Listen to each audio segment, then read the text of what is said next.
Hello everyone! O ayan, umulit daw ako sa aking vlog. So ayun, Happy Teacher's Day sa lahat ng teachers dyan sa Pilipinas, no? Nakikita ko yung mga posts ng mga kakilala kong teachers dyan, talagang ang saya-saya ng celebration ng Teacher's Day sa Pilipinas, no? So kahit ang challenge natin dyan yung ating sweldo, talaga naman super na-appreciate naman tayo ng ating mga estudyante dyan, no? So dito sa US, wala po kaming Teacher's Day celebration dito. Meron lang kami tinatawag na Teacher Appreciation Week. Pero yun ay nagaganap kada July of every year. Pero yun na nga, parang ngayong araw na to, para na rin Teacher's Day sa amin. Kahapon nakatanggap ako ng cheque kay Afam. Aba, ngayon meron na namang bagong checking dumating na hindi namin in-expect, no? Meron palang ganito na talaga, akala namin joke-joke lang kasi sa ibang state na babasa namin. At ito nga, yung charan! The signing bonus. So, kapag nagpirma ka ng contract dito pala sa US, makakatanggap ka ng signing bonus, no? Babanggitin ko pa ba yung yung amount? Wag na daw kasi malalaman ng kanilang family kung magkano yung yung signing bonus. So, anyway, mamay day ko na lang yun, no? Okay. So, yan, parang Teacher's Day na rin kasi nga nakatanggap kami ngayon ng cheque ng aming signing bonus dito sa US, particularly in South Carolina. I think sa ibang states mas malaki yung bigay nila, pero ito ay napakalaking tulong na din, no, sa mga nagtatrabaho dito sa South Carolina ng mga foreign teachers kasi syempre kapag kinonvert mo naman yun sa peso, di ba? Bonggang-bongga naman yan. Ayun. We're about to reach our 2 months here in the US. At baka sabihin, yung sinasabi niya na na 6 digits na na savings, hindi yan totoo, parang walang ganyan. Pero baka nga naman sa experience ng ibang teachers, hindi yun nangyayari kasi nga parang napaka-espesyal din nung naging case namin dito. So, isa kasi sa mga nagpapataas ng cost of living dito ay yung kotse. Kapag nag-avail ka ng vehicle, kasi nga hindi ka naman, walang ditong tinatawag na public transportation like bus, no? Or kaya merong mga Uber or Lyft dito na katumbas ng Grab sa Pilipinas, pero ang hirap mag-book dahil nasa rural area kami. So, hindi siya advisable. So, kaya siguro kami din nakaka-save ng ganyan na 6 digits na yan. It's kasi nga, ayun, nasa-save namin siya because wala kaming ginagastos sa transportation since yung nag-arrange ng transportation for us is our district, no? So, imagine, yung mga teachers dito kumukuha ng kotse na ang hulugan nila is around 400 to 600 yung kotse every month in dollars yan. Tapos, dadagdagan pa ng insurance na nagre-range din ng $200 to $300, no? Depende sa model at model ng kotse mo. Tsaka, depende rin sa'yo kung ilang years ka nang nagda-drive. So, doon nagre-range yung nun. So, most likely, yung mga teachers dito, kapag may kotse sila, ginagastosan nila yan every month around ng $600 to $1,000 a month. So, yun yung nasisave namin na amount kasi wala kaming transportation for the first and the second month na namin, no? We are turning on our second month and ganun pa rin naging arrangement namin kasi nga we cannot also purchase a vehicle here kasi wala kaming US teaching license. And nung nakaraan na nag-take kami ng knowledge test, ligwakers, no? So, hindi kami nakapasa doon sa knowledge test. Bago ka, syempre, ma-issuehan ng license, 2 test yung dapat mong pagdaanan. Yung knowledge test and the driving test. So, yon, kailangan muna namin ipasa yon. After that, we can buy a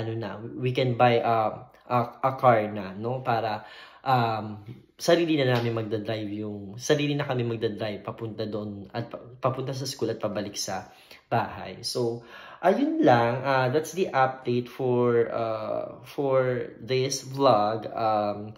Syempre super happy talaga na Chumempo, no? Kahit na walang Teacher's Day dito, at least meron kaming signing bonus and it cost us, 6 digits in peso again, no? So, ganun lang. Nakakapagod pa din talaga dito sa US kasi I like saw one post, no, regarding, hindi ko alam kung retention ba ng teacher or parang reason kung bakit nababurnout yung mga teachers, and number one dun sa study na yun or sa survey na yun is that managing of student behavior, and that is very true here in US, no.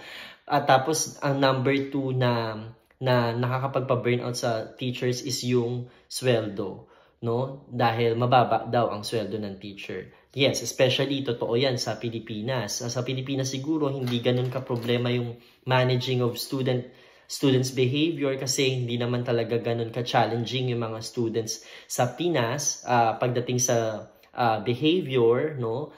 Madali naman silang pasunurin sa Pilipinas. Dito talaga yun yung magiging challenge mo, especially meron tinatawag na language barrier dito, pati ng cultural barrier between you as a foreign teacher or an international teacher teaching the natives, no. Tapos ang pangalawa doon na babalikan ko lang yung sweldo. Totoo naman na mababa talaga ang sweldo ng teacher sa Pilipinas. Actually dito sinasabi nila yung sweldo namin is mababa, no?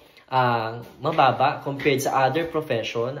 It's like kapag sinabing US, teaching is also a field where is also a profession na talagang parang tinitake for granted, no? Hindi na-appreciate, mababa yung sweldo. Pero syempre dahil Pinoy ka, yung sweldo na yan mataas na. At ang mga secret pala para ikaw ay magkaroon ng malaking sweldo dito sa US ay magtapos ka ng masters mo. So sa akin nakatulong yung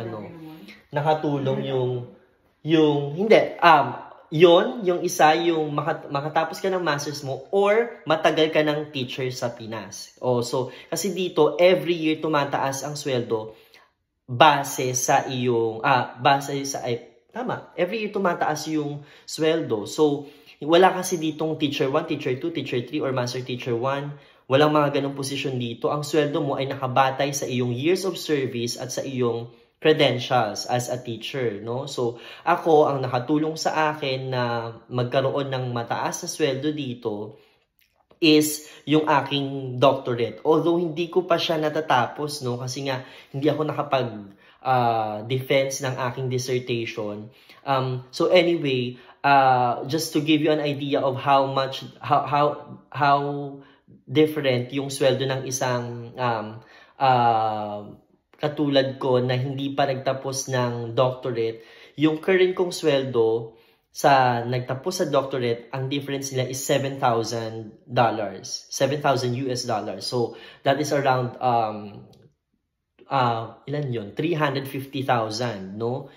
In peso in a year, no? Or 400,000 pa nga kasi 55 yung palitan ng US to dollar. So malaki siya, kaya makakatulong na kayo ay nakapagtapos ng masters, meron kayong doctorate, at syempre lalo na yung mga experienced teacher dyan sa Pinas, pag kayo ay naka 10 years na, medyo malayo na yung difference nyo doon sa mga beginning teachers, yung mga nagtuturo ng year 1 pa lang, no? So, kaya kung magpupunta kayo dito sa US, siguraduhin na, ayan, kayo ay seasoned teacher sa Pinas, mga 10 years, 15 years, o kaya, kung hindi naman, you have taken your masters para meron kayong mataas na offer dito. Kasi, yun nga, yung basis ng sweldo dito sa US. Walang mga posisyon dito, no? Basta, tumataas yung pinag-aralan mo, yung iyong credential, at tumatagal ka sa serbisyo, lumalaki yung sweldo mo. Automatic yun. Hindi katulad sa atin sa Pinas na tataas ang sweldo mo kada 3 years. Dun sa tinatawag nating step increment. O kaya kapag merong pinirmahan na salary standardization. So dito sa US, automatic. Every year, tataas ang sweldo mo. No? So, yun. Ang ating update for this vlog. So, para sa mga nag-aspire na maging US teachers dyan, sige, dasal lang tayo. Pero kailangan dito tibay ng dibdib, no? Kasi the US teaching is not for the weak. Talaga, totoo. Kanina sabi niya, ma'am, totoo yan, no? So, yun lang. Okay, I'm going to update you on the next vlog, maybe on our 2 months here sa US. Bye!